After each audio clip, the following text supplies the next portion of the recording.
আপনারা যেটা বুঝতে পারছেন না, এই ঘাট থেকে এবং এই তজুমুদ্দি অ্যাকচুয়ালি তজুমুদ্দি দক্ষিণ, এটা হচ্ছে উপকূলীয় অঞ্চল, তার মানে বে, আমাদের সাগরের একাংশ।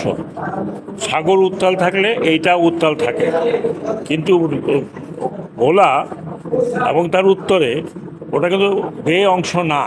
হ্যাঁ, বে অংশ না হওয়ার কারণে ওখানে 3 নম্বর সিগন্যাল যখন বলা হয় যে বঙ্গোপসাগরে 3 নম্বর সিগন্যাল দেওয়া হলো, তখন বঙ্গোপসাগর মিনস এই এরিয়া।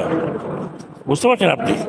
যেই কারণে আমরা এই এরিয়াটা বন্ধ রাখি। আপনি তো মনে করেন না লঞ্চ তো আসতে পারে, কিন্তু এই 3 নম্বর সিগন্যাল না দিয়ে যদি একটা অ্যাক্সিডেন্ট হয়, তাহলে তখন আপনারা আবার ধরে বসবেন যে আপনারা কেন সতর্ক করলেন না।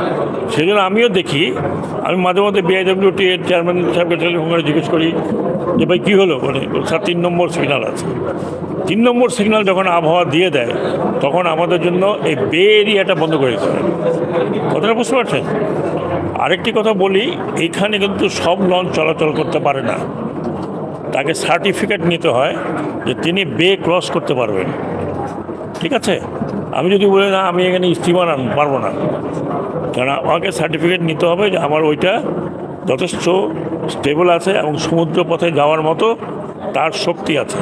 যে কর্ণফুলি কিন্তু সার্টিফিকেট নাই, কর্ণফুলি হাতিয়া যেতে পারে না। হ্যাঁ, কর্ণফুলি না, এই দু একটা আছে, বাট সব কর্ণফুলি যেতে পারে না। সব এখানে আসা মানেই হাতিয়া নয়।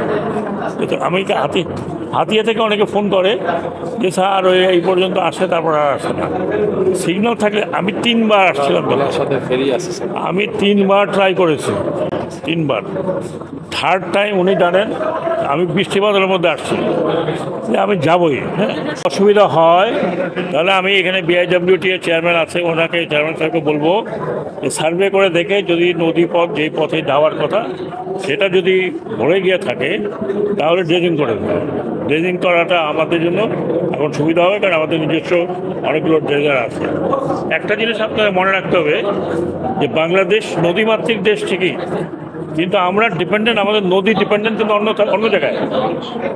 বছরে যেই পলি মাটি আসে, এটা যতই আপনি ড্রেজিং করেন না কেন, এই পলি মাটি আসতেই থাকবে। কারণ আমরা উত্তর থেকে যে পানিটা নামে হিমালয় থেকে বা অন্যান্য পাহাড় থেকে, যখন বরফ গলে, যখন পানিটা নামে, তখন পানির সাথে ডেবরি আসে।